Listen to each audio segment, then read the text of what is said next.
The call opens with shallow breaths, the sound of breaking glass, and a faint tremor in Julia Mercer's voice. "He's here. I can hear him," she whispers. The dispatcher's tone tightens. "Mom, stay calm. Who's there with you?" Silence follows, then a gasp, the unmistakable click of a door. Julia's voice cracks through it. "Owen," before the line fills with static and a choked scream cuts through the air. The scene shifts to Detective Claire Rains staring at the waveform of that call hours later, the audio flickering like a pulse on her monitor. "She called him by name," Claire mutters, "and we still let him walk in free." The rain outside her window mirrors the recording's rhythm, a steady reminder that truth is never clean. It bleeds. Detective Claire Rains steps beneath the flickering porch light of Julia Mercer's apartment, the storm having washed the world to a reflective hush. Every inch of the scene feels wrong. The furniture too neat, the struggle too deliberate. Dr. Raj Patel crouches beside the body, murmuring, "Ligature marks, not handprints. Someone wanted this to look personal." Claire studies the broken phone, imagining Julia's last moment, the whisper, the name, the terror that knew its target. "She called for help," Claire says, voice low, "and she told us who." Outside, the hum of police radios fades beneath the slow hiss of rainwater running down the curb. Somewhere in the distance, a siren begins to wail again, like the night itself won't let go. Owen Hale's voice is calm, almost rehearsed. "I was at the station all night." "Ask the sheriff." He sits in the interrogation room, posture straight, hands folded. Claire studies him through the glass, noting every calculated pause, every micro-expression that doesn't match his words. Sheriff Keller leans against the wall beside her, arms crossed. "You're reaching," he says quietly. "He's one of ours." Claire doesn't look away from Owen's face. "That's what scares me." The hum of the overhead lights feels heavier now, like static waiting to catch fire. Back in the dispatch center, Lila Thomas sits alone, the recording looping through her headset. Each repetition of Julia's voice feels closer, more intimate, as if she's whispering directly into Lila's ear from the grave. She adjusts the gain, isolates background noise, and hears it. A faint click, like a second phone being picked up mid-call. Someone else was there, she whispers to herself. The realization chills her, and her trembling fingers hover over the save button.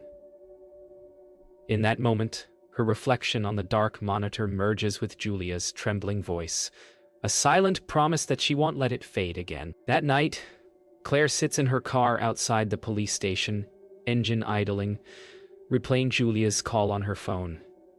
Each time the voice says, "Owen," her chest tightens. She knows that tone, the sound of recognition, betrayal, and terror all at once. "Why him?" she murmurs to herself. A knock on the window startles her. It's Dr. Patel, holding a file. "You want to see this," he says. Inside, under the sterile light of the lab, he shows her fibers found on Julia's wrist, synthetic from a police-issued restraint. Claire's jaw sets. So she knew her killer, she says softly. And he wore a badge. The call plays again in her mind. Every whisper sharper now, every silence heavier. Detective Claire Rains stares at the whiteboard, where Julia Mercer's timeline stretches across red string and scribbled notes. Every piece fits too easily, and that's what unsettles her. Dr. Raj Patel enters holding a tab. Security footage confirms Hale was at the station, he says, sliding the screen toward her. Claire studies the clip, Owen's calm face under fluorescent light, time-stamped perfectly. "He's exactly where he wants us to see him," she murmurs. The hum of the precinct fills the silence, a chorus of keystrokes and distant phones.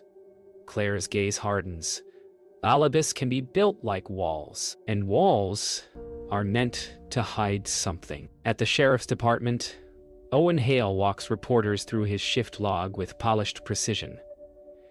"Dispatch logged me at the station from 10 p.m. onward," he says, every syllable clipped. Sheriff Keller nods approvingly from behind him. Claire observes quietly from the doorway, reading between each practiced line of Owen's statement. When their eyes meet, she feels the calm arrogance of a man who knows procedure better than truth. Later, as she exits, Keller's low voice trails after her. "Don't make this personal, detective."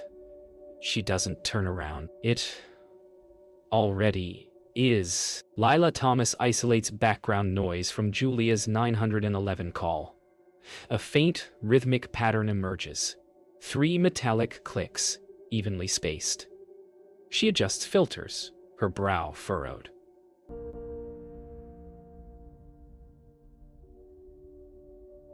"That's not random," she mutters. Claire arrives as the final loop plays.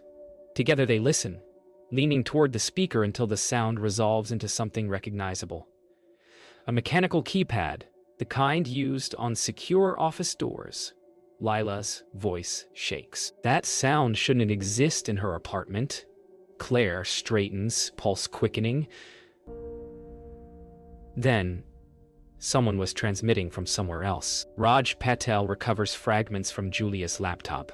Lines of code fill the lab's monitors, forming ghost trails of deleted documents. Most were wiped using internal credentials, he says. Claire's brows knit, meaning the access came from inside the department. She scans the partial titles: Land Acquisition Records, Keller Property, Hale Transfer Notes. Her heartbeat syncs with the scrolling data. She was digging into them both. Claire breathes. Raj nods quietly. And they knew it. The realization lands like a low-frequency hum neither can silence. That evening, the department releases a public statement clearing Owen Hale of suspicion. Cameras flash, headlines bloom online within minutes. Deputy exonerated in reporter's death. Claire watches from her car, the press conference broadcast flickering on the dashboard screen. Her reflection overlays Owen's calm smile. "Too clean," she whispers. She dials Lila. "Keep listening to that call. Somewhere in there she left us the truth." Outside, the city lights ripple across wet pavement, blurring certainty into possibility. The case is closed. On paper. But not in her mind. In the quiet of the dispatch analysis room, the air feels charged. Lila Thomas has been listening to the 911 recording for hours, her eyes red from strain. When Claire Rains enters, Lila simply points at the waveform frozen on the screen. "There," she whispers. Claire hits play. Beneath Julia's whisper comes a faint murmur. Another voice, male, too low to distinguish. Raj Patel joins them via speakerphone, his tone calm but alert. That resonance isn't in the apartment's acoustics. It's from a larger space, like a hallway or another line. Claire exhales, pulse quickening. Then someone patched into her call. The old records vault beneath the station smells of dust and metal. Claire and Raj sift through boxes of archived dispatch tapes, the air thick with forgotten years. This system logs every call, even the abandoned ones. Raj explains. Claire slides in a labeled reel. July 14th, test line. A tone crackles, then the same static pattern from Julia's call. Claire leans closer. "Someone's been using the emergency network to route private calls," she murmurs. The implication sinks in. Someone inside the department is ghosting the system. Later that night, Lila sits alone in her apartment, replaying archived operator training sessions. A file mislabeled Test Loop A. Only it isn't a test. It's Sheriff Keller's voice instructing someone to reroute emergency lines for quiet transfers. Her breath catches. She calls Claire immediately. "It's him," she says, voice trembling. He's behind the reroutes. Claire's tone turns steel. Don't share that file. Bring it to me in person. The city hums outside, unaware that its lifeline has been manipulated from within. They meet in the parking garage beneath City Hall. Rain drums on the concrete above as Lila hands Claire a flash drive wrapped in tape. If this gets traced, I'm done, she warns. Claire pockets it. You just gave us proof. The moment hangs heavy. Neon reflections from puddles paint both women in fractured colors. Truth and fear entwined. A car door slams in the distance. They freeze, listening. Footsteps echo somewhere beyond the pillars, then fade. Claire exhales. We're not the only ones listening. Back in the lab, Raj decrypts the file while Claire and Lila watch the waveform unfold, like a confession. Sheriff Keller's voice emerges clearly now, instructing a deputy to cut the feed before she finishes the sentence. Claire's stomach knots, not because of violence, but because the call was never meant to be heard. He silenced her, she whispers, digitally, not physically. Lila nods, tears welling. She tried to warn us. The file ends with a burst of static that fades into nothing, leaving the trio staring at the void where truth used to hide. The hum of the precinct's network room fills the air like distant thunder. Claire Rains leans over a monitor as lines of code vanish before her eyes, entire folders blinking out. They're deleting the servers in real time. Raj Patel calls from across the room, typing furiously to isolate backups. Lila Thomas stands beside them, clutching her flash drive. That's our proof. Gone! Claire's jaw tightens. Not if we can trap the purge midstream. The lights flicker. A progress bar stalls at 92%. For a breathless moment, time feels frozen between exposure and erasure. Raj examines a fragment of salvaged metadata. See? This tag? He says, magnifying a string of letters. It's an internal authorization code, used by the sheriff's office for payroll encryption. Claire frowns. So, the same credentials wiping the data are also tied to financial transfers. Lila crosses her arms. They're laundering the budget. Claire's mind races.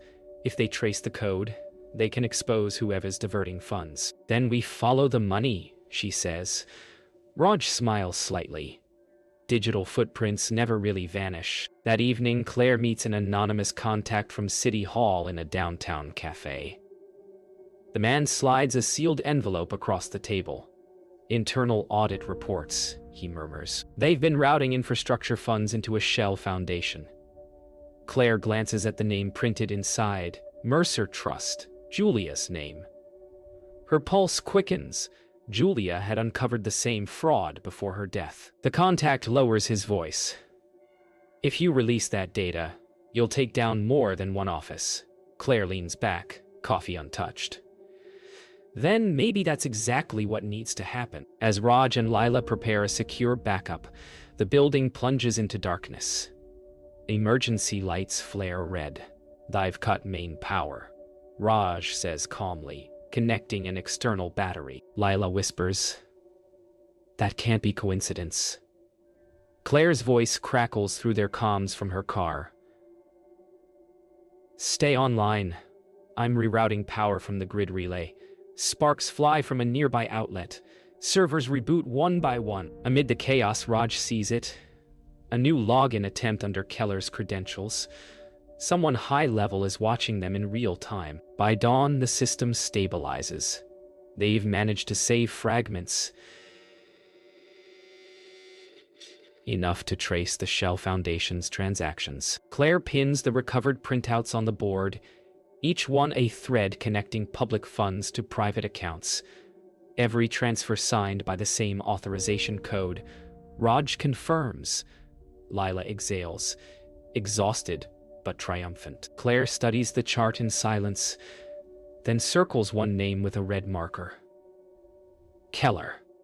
He didn't just hide the money, she says softly. He built the entire story around a lie.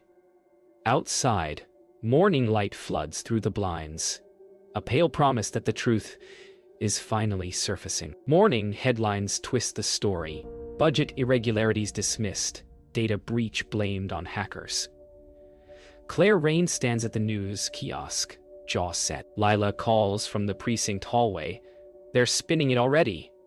Raj Patel joins on speaker, his tone steady. They're trying to bury the leak before it breathes. Claire looks across the street at the shimmering glass facade of City Hall. Then we give it oxygen. The hum of traffic swells around her, an urban heartbeat drumming with the sound of suppressed truth. Raj and Lila set up an encrypted line inside the lab. The air hums with soft electronics as they prepare to send the financial data to an independent auditor.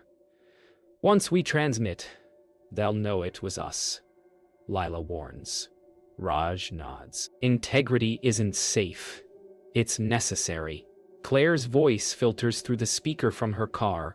Send it. Truth only matters if it's louder than their noise. The progress bar climbs pixel by pixel, carrying their evidence into the world. Claire confronts Sheriff Keller in his office. The blinds slice sunlight into bars across the floor. Your department authorized every shell transfer, she says evenly. Keller doesn't deny it. Politics is about control, detective. You mistake it for crime. Claire folds her arms. I mistake it for theft. Their standoff feels less like interrogation, more like a mirror. Authority staring at conscience. When she leaves, his composed expression cracks just enough to show worry. That night, the secure line drops mid-upload. Lila's screen flashes connection lost. She reboots the system. Every backup folder shows access from an external source. They're inside our network again, she breathes. Claire races back to the lab, headlights slicing through fog. Raj restores an offline copy from a portable drive. They can't delete what isn't connected, he says. Claire exhales, half smile. Then we stay unplugged until it's over. At dusk, the trio gathers in an empty observatory overlooking the city. They've sent fragments of the data through multiple anonymous channels. Now they wait. The skyline glows below. Windows like coded signals. Lila breaks the silence. If they trace us, Claire answers softly, then they'll prove themselves guilty trying. Raj gazes at the horizon where night swallows the last trace of daylight. Sometimes truth doesn't roar, he says. Sometimes it whispers just loud enough to be heard. The city hums in agreement. Morning light cuts through the newsroom's glass walls. Every screen blares the same headline. Sheriff's office denies misuse of funds. Detective under review. Claire Rains watches from the corridor as her own photograph flashes behind a commentator's grin. They're rewriting the story, she murmurs. Lila Thomas lowers her phone. They made you the distraction. Raj Patel steps forward, holding a drive. We still have verifiable timestamps. Truth has its own rhythm. Claire nods slowly. Then we change the tempo. Claire faces an internal review panel. Did you authorize external leaks? One official asks. I authorize the truth, she replies. The room stills. Another voice says, you jeopardized public trust. Claire meets every gaze. No. Someone else sold it. Outside the frosted glass door, Lila and Raj wait in silence, listening to muffled voices rise and fall like distant surf. When Claire exits, her badge is suspended, but her eyes burn brighter than before. They think this ends the story, she says. It only proves it exists. That evening, Sheriff Keller holds a televised briefing. He accepts responsibility for oversight errors, reading from a prepared sheet. But the statement redirects blame toward misinterpretation by investigative staff. Claire, watching from her apartment, mutters, a confession without truth. Raj's voice crackles through her phone. He's owning the shadow, not the act. Lila joins the call, frustration evident. He's turned accountability into theater. Claire exhales, calm returning. Then we rewrite the script. Raj discovers that an anonymous account has published partial files. Edited. Context removed. They're using our data to validate the wrong story, he says. Lila scrolls through the article. They cut the parts that trace back to the municipal contracts. Claire paces. So someone inside the reform committee leaked a decoy. Raj nods. If they control the version people see, they control belief. Claire stops pacing. Then we'll show them what they missed. In a late-night broadcast, Keller appears again, accepting resignation to preserve the department's integrity. The city applauds closure. But Claire, Raj, and Lila sit in the observatory, screens around them replaying snippets of the statement. Raj pauses the feed. Listen to his phrasing, he says. He admits nothing. He only narrates what people want to hear. Claire nods, thoughtful. That's the art of power. Make fiction sound official. Lila smiles faintly, and make truth whisper louder. Outside, the skyline pulses with silent electricity. The soundless applause of revelation still waiting its turn. Inside the precinct's silent archive, Claire Rains spreads out every surviving document. Threads of red string and annotated notes fill the table like arteries of truth. Raj Patel leans over, tracing a line between two identical authorization codes. They both route through the same off-ledger account, he says quietly. Claire nods. And that account reports directly to the mayor's office. Lila Thomas lifts her phone, recording their findings. So Keller was a shield, she murmurs. The real signature belongs higher. Claire's voice steadies. Then we stop chasing ghosts and name the architect. They decide to release everything, not to the press, but to the public. Raj builds a live data feed connecting financial records, recordings, and timestamps. Lila sets up a broadcast from the observatory overlooking the city. Claire faces the camera, pulse steady. This isn't about departments or names, she begins. It's about systems that rewrite what we're allowed to know. The stream goes live, data unfolding like constellations on the screen. Viewers begin to join, one, then hundreds, then thousands. Truth, unedited, speaks for itself. Within an hour, the broadcast dominates national feeds. Government offices issue rapid statements. Half-truths scatter like leaves in a storm. Lila refreshes the live viewer count. Hundreds of thousands now. They can't shut it down fast enough, she says. Raj glances at Claire. You just made transparency contagious. Claire exhales, watching the chat fill with support and disbelief in equal measure. Let them see it all, she says quietly. No more whispers. By afternoon, official resignations begin. The mayor's office issues a statement confirming procedural irregularities. Keller remains silent, but his signature disappears from public directories. Claire returns to her desk, reinstated quietly. You'll be offered commendation, Raj tells her. She smiles faintly. Truth doesn't need medals. Lila adds, but it deserves witnesses. Together, they file one last report, an unclassified version of the investigation, and lock the archive room behind them. That evening, Claire walks alone through the quiet city square where the broadcast first appeared on a public screen. A child passing with his mother points up. That's the lady who showed the files, he says. Claire offers a small nod but keeps walking. The world hums softly around her.